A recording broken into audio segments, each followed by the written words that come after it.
اعوذ باللہ من الشیطان الرجیم بسم اللہ الرحمن الرحیم الذین آتیناہم الکتاب یتلونہ حق تلاوتہ اولئک یؤمنون بہ ومن یکفر بہ فاولئک هم الخاسرون۔ صدق اللہ العظیم۔ وہ لوگ جن کو دی ہم نے کتاب وہ اس کی تلاوت کرتے ہیں جیسا کہ اس کی تلاوت کرنے کا حق ہے، وہی اس پر ایمان رکھتے ہیں، اور جو اس کی تلاوت کرنے کا حق ادا نہ کرے وہ خسارہ پانے والے ہیں۔ دوستو اور بزرگوں، آج ہمارا عنوان ہے، سبق کا عنوان، با حمزہ اور بے حمزہ میں فرق۔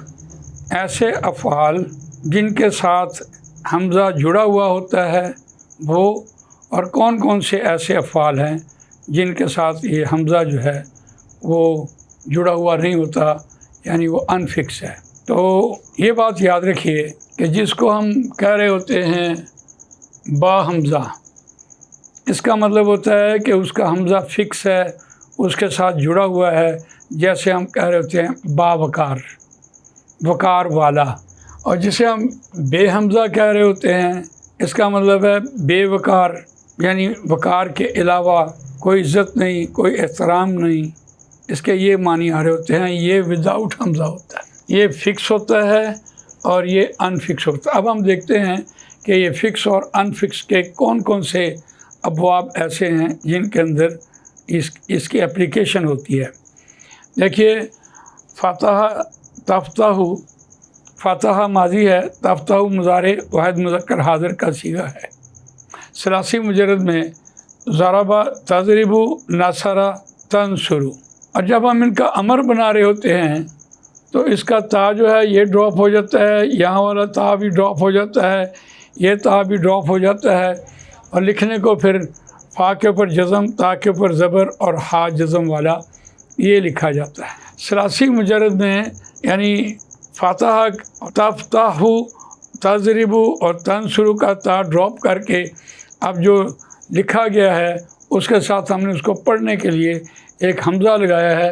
قاعدہ یہ ہے کہ اگر عین کلمہ زبر ہو اور زیر ہو تو جو ہم نے پڑھنے کے لیے حمزہ لگایا اس کے نیچے آپ زیر دے دیجئے، افتح، اضرب، اور اگر عین کلمہ پیش والا ہے تو جو ہم نے پڑھنے کے لیے حمزہ لگایا اس کے اوپر پیش لگا دیں۔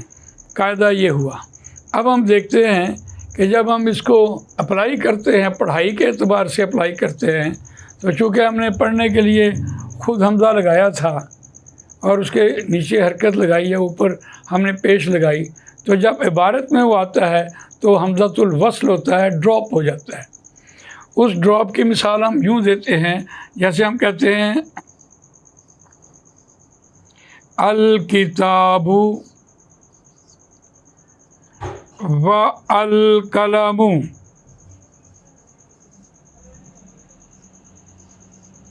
اب یہ جو حمزہ یہ ہے معرفہ کرنے کے لیے لگایا تھا، یہ ڈراپ ہو جائے گا، اور یہ والقلم، اب قاعدہ یہ ہے الکتاب والقلم، یہ حمزۃ الوصل کہلاتا ہے، گر جانے والا۔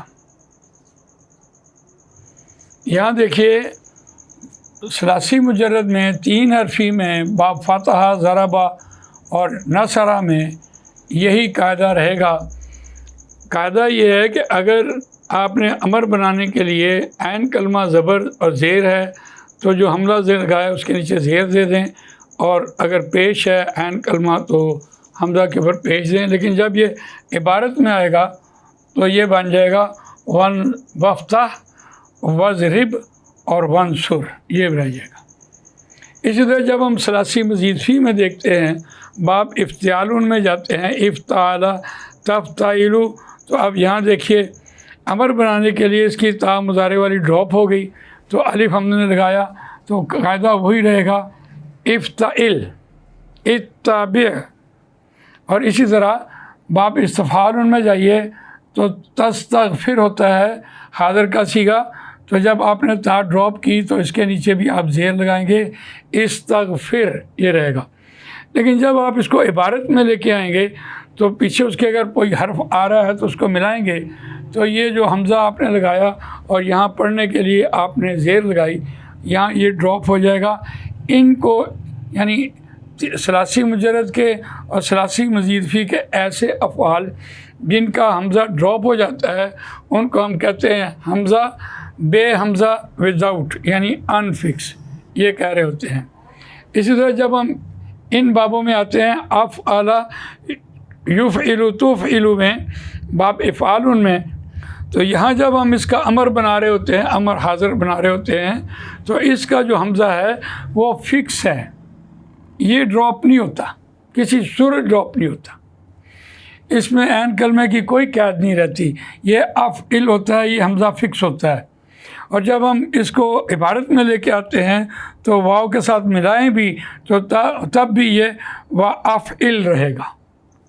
اسی طریقے سے جب ہم باب فعل یفعل تفعیل میں جاتے ہیں تو اس کی تا جو ہے ہم امر بنانے کے لیے ڈراپ کرتے ہیں تو یہ لفظ پڑھا جاتا ہے فعل، اس کا مطلب اس کے شروع میں ہمیں حمزہ لگانے کی ضرورت نہیں ہے، تو یہ وفعل یعنی عبارت میں جائیں۔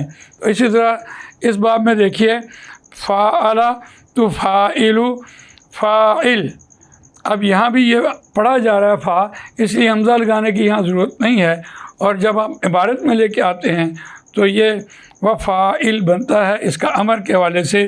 لیکن یہ جو ہے چونکہ اس کا بھی حمزہ فکس ہے اور اس کا بھی حمزہ تو ہے ہی نہیں، اس کو فکس کے گروپ میں شامل کیا گیا ہے، اس کو بھی فکس کے گروپ میں شامل کیا گیا ہے، تو یہ با حمزہ کہلاتے ہیں۔ تو یہ تھا آج کا فرق جو آپ کے سامنے رکھا ہے۔ عام طور پر اردو میں یہ بات سمجھانے کو بہت آسان ہے، لیکن عربی میں ان کی اصطلاحات سے آدمی پزل ہو جاتا ہے کہ اب ہم کیا کریں، تو اس وقت یہ پھر پتہ نہیں چلتا کہ یہ باب افعال سے ہے یا باب فتح سے ہے۔ تو اللہ تعالیٰ مجھے آپ کو قرآن مجید پڑھنے، سمجھنے، اس پر عمل کرنے، اس کو دوسروں تک پہنچانے کی توفیق عطا فرمائے۔ اگر کوئی بات پوچھنی ہو آپ کمنٹس میں پوچھ لیجئے، ویسے اسے سنیے اور پوری سنیے اور اس کو سبسکرائب کیجئے اور دوسروں کو بھی اس کی دعوت دیں۔ یہ خالص ہم نے عربی گرامر کے حوالے سے قرآن مجید کے سیکھنے سکھانے کا چینل بنایا ہے۔ اللہ تعالیٰ مجھے اور آپ کو اپنے کام کے لیے ہمیں چن لے۔ جزاک اللہ خیر۔ سبحانک اللہم و بحمدک، نشہد ان لا الہ الا انت، نستغفرک و نتوب الیک۔ جزاک اللہ۔